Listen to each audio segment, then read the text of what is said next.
It's time for Supply Chain Now Radio, broadcasting live from the supply chain capital of the country, Atlanta, Georgia. Supply Chain Now Radio spotlights the best in all things supply chain. The people, the technologies, the best practices, and the critical issues of the day. And now, here are your hosts.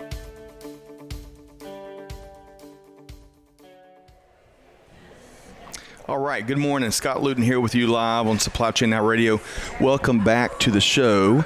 So we're broadcasting live today, not from Atlanta, but from the South Carolina Fall Logistics Tech Talk in beautiful Charleston, South Carolina at the Gilliard Center, which is a new one for me. Yeah. But what a gorgeous facility here.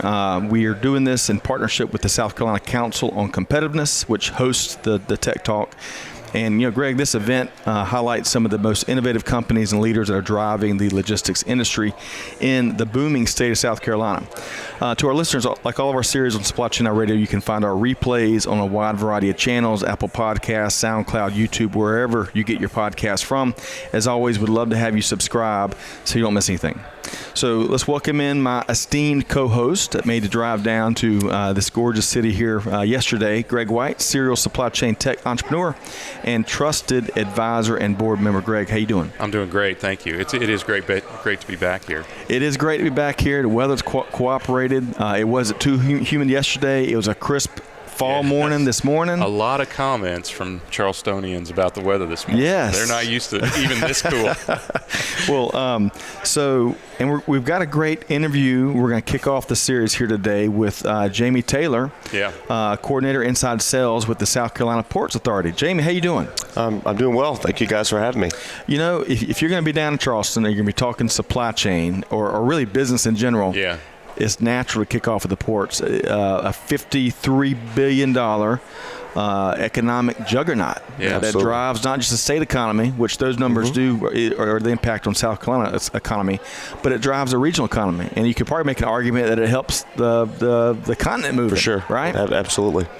All right, so Jamie, thanks for joining us here. I know this has been a busy week for you and your team. We'll talk more about some of the things you've been up to this week. But for starters, and Greg, just like we want to provide some color commentary for our listeners, right? Yeah. Jamie, tell us a little more about yourself, who you are, where you're from, and kind of your professional journey. Sure, absolutely. My name is Jamie Taylor. I went to college, University of South Carolina, graduated marketing management major in 2006. After college, I spent some time at Cummins Engine Corporation here in Charleston. Okay. So I handled the international logistics for the Marine Division here in Charleston. After leaving there in 2012, I went to OCL. I handled sales there for them for about 5 years. And then I came over to the port here in Charleston almost 3 years ago. Okay. Very cool.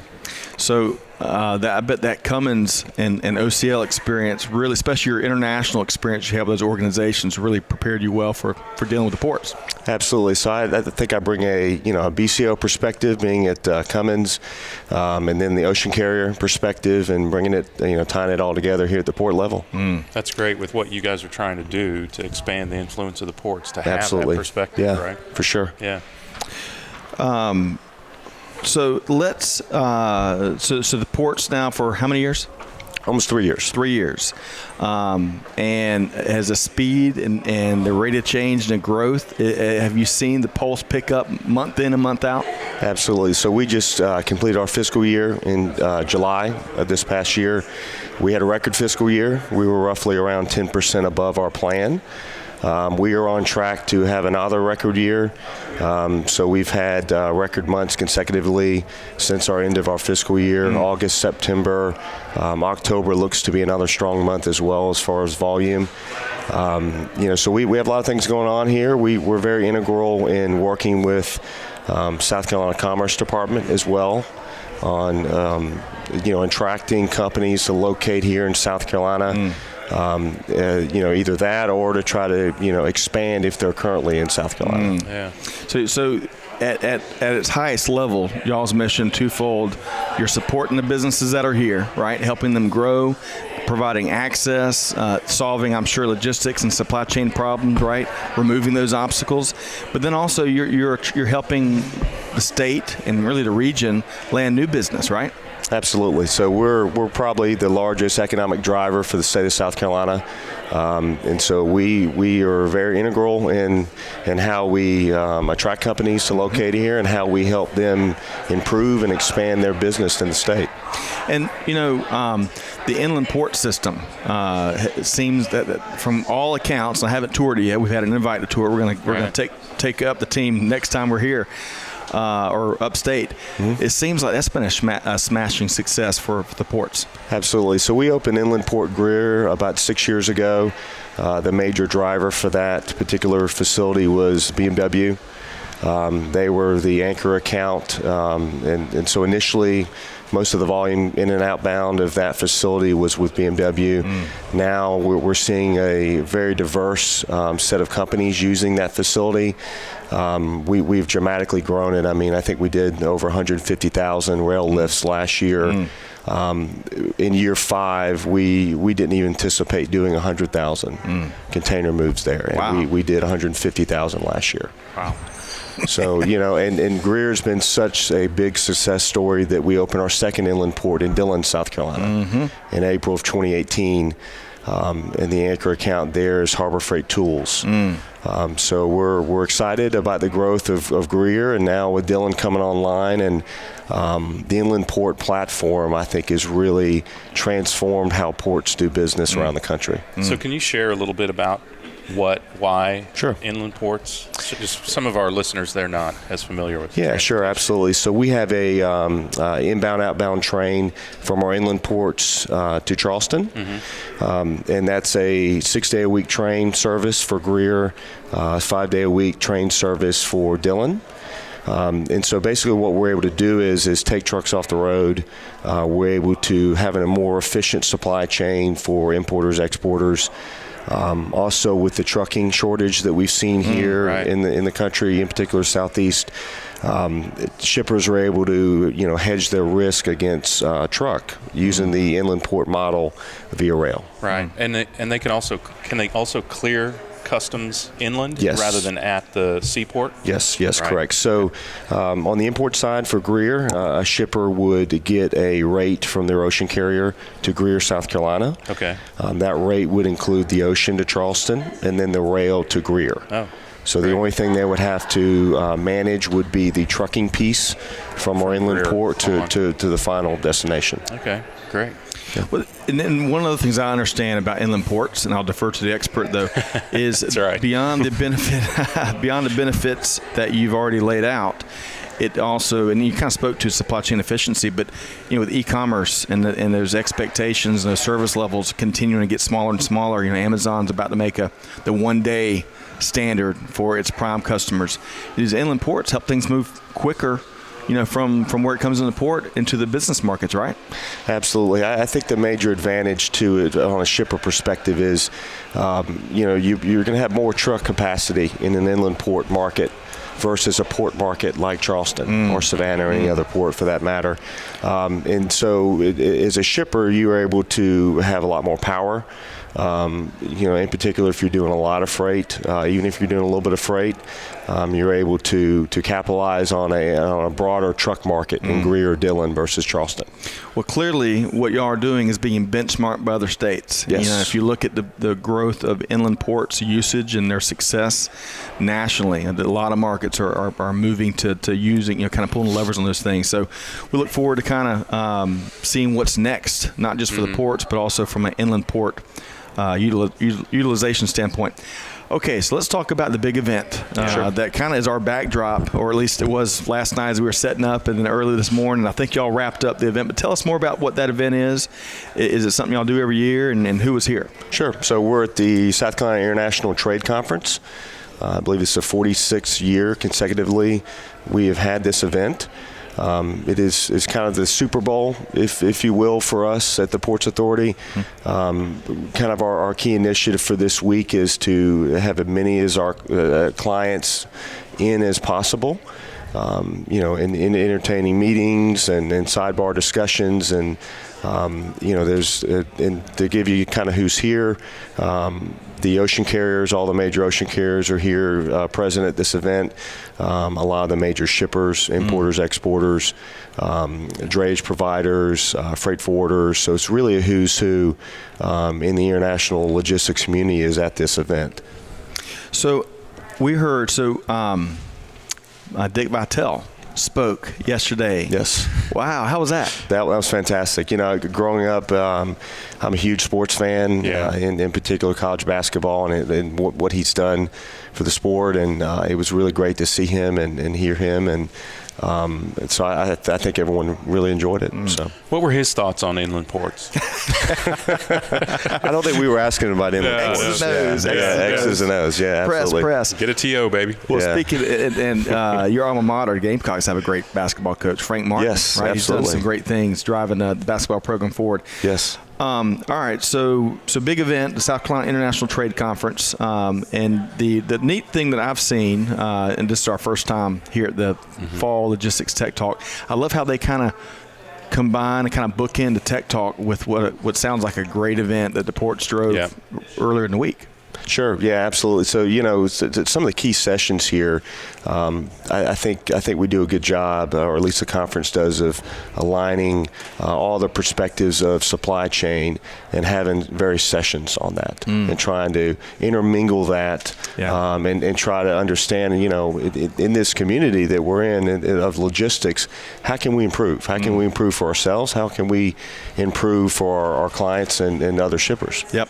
So, the intermingling that you mentioned, I think that there's so much value in cross-pollination in the global inland supply chain community. I think there's so many neat resources and the innovative companies and solutions, but it's even in the digital age we live in, the Google age we live in, it's tough for folks to find and make these connections that lead to all types of collaboration. So I love that intermingling approach y'all have taken here with these two events. Absolutely. All right, so growth certainly has been one of the common threads in this conversation already, but let's dive in a little bit more to the growth story, because South Carolina keeps stacking up wins when you look at not just logistics growth, but kind of end-to-end supply chain growth. What are some of your thoughts on that? Absolutely. So we're seeing a lot of shippers move into South Carolina. We're a very business-friendly state. I think we do a really good job of marketing and targeting companies that we see rapid growth in. So in particular here at South Carolina Ports Authority, our focus recently has been on retail distribution. We've always been known as more of a manufacturing port. Right. Because we have so many manufacturers that we support, not only in South Carolina, but our region as a whole. I think we've kind of pivoted some, not to neglect that focus of business, but retail distribution is a major focus for us, at least on the commercial team at the port. We're trying to understand, what are the rapidly growing segments of the market. E-commerce is such a growing segment, and we want to make sure that we're out in front of these customers that are rapidly growing in order to talk about South Carolina and how we can become involved. Is that what you think is driving so much of the growth? I mean, you've also recently deepened and continue to the port as well. So yes. You can get bigger and bigger ships in there. But absolutely. So we have a couple pillar projects we're focusing on. The harbor deepening. We are currently 45 feet at high tide. We're going to 52 feet. That project will be done in 2 years. That allows us to bring 14,000 TEU vessels and larger into our docks at any tide. Wow. So currently we are tidally restricted in regards to those large ships. So, if it's low tide and we have a mega ship coming in, it has to wait offshore. So that's a key initiative for us, is the harbor deepening. We're the only port under construction of a new terminal in the country. That will be complete in 2021, phase one. So that's going to give us about 700,000 TEU of more capacity. And so we those are our two major projects, focusing on growing our inland port business as well. Yeah. That's another key initiative. And then, trying to get ahead of these e-commerce retail customers and let them know what South Carolina's about. Sounds like you're being really proactive in trying to anticipate where the economy is going and support that change in the economy. That's a somewhat unique approach for ports, but I think it's in line with what we saw when we were here about a month ago. Yes. In that you all have a very forward-thinking methodology. Practical. Absolutely. And if you look at the overall GDP, 70% of the GDP is consumers, is consumption based. And so you have to understand that we're always going to be an import dominant country. And so with that, you have to look at where those imports are coming from. Yeah. So 2 thoughts. When you said you can take ships coming or deliveries coming at any tide. I was like, man, that's a whole different mindset. Because when I first heard it, I'm like, surely he meant any time.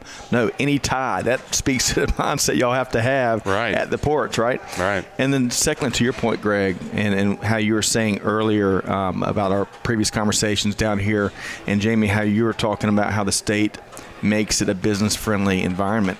Ashley Teasdale was Director of Business Services with the South Carolina Department of Commerce. Yeah. And what a fireball that one. A home run interview. Yeah. But anyone that listened to that interview walked away with a breath of fresh air. Yeah. You didn't think regulatory, and you didn't think, obstacles.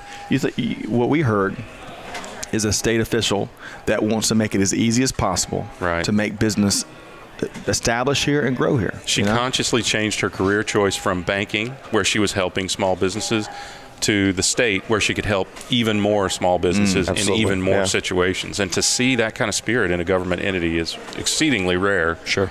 But certainly refreshing. And it seems consistent with what we've seen in talking to some of your colleagues. Absolutely. Well, along those lines, I mean, how would you, when you think of the culture on the ports team, it seems like some of those elements would apply as well. Yeah, I think we've got a business perspective. I think we're very different than other state-supported entities. We operate more like a private company. We have our own budget, but we do get funds from federal and state levels as well for various projects. But on the commercial team, we're very aggressive in our approach, and I think we've got a great product to sell, and we've got a lot of projects, and so we're just trying to continue to gain market share in the port market. Well, looks like you're doing well in that regard. Yeah. All right. So how can our listeners, if they heard something they liked, or they want to compare notes, or they might want to explore different ways they can move? Maybe they want to know what Dick Vitale said, right? How can folks get in touch with you? Sure. So, again, my name is Jamie Taylor, Inside Sales Coordinator, South Carolina Ports Authority. You can email me at jtaylor, Taylor, @scspa.com. Great. And the port's website, that would be scspa.com. Yes, sir. Right? For South Carolina State Ports Authority. Yes, sir. Okay, gotcha. What a great lead-off interview, Jamie. Really job. appreciate your time here today. Thank you guys for having me. You bet. Well, thanks for what you are doing to drive business. I mean, that helps everybody. I also want to encourage just one thing, just a fashion note here. Everyone should check this out on YouTube, because that is a styling blazer. Thank you. Appreciate that. Yeah, appreciate that. Representing well. Yeah, that's great. That is a Charleston blazer right there. Thank you. Yeah. Well, big thanks, Jamie Taylor with the South Carolina Ports Authority, for joining us here as we continue our coverage of the South Carolina Fall Logistics Tech Talk. To our audience, be sure to check us out, Apple Podcasts, SoundCloud, YouTube, really wherever you find your podcasts. And, of course, you can check out all of our content at supplychainnowradio.com. For Greg White and the entire Supply Chain Now Radio gang, we're on the move. There you are. I hope you have a great day, and we'll see you next time on Supply Chain Now Radio. Thanks, everybody.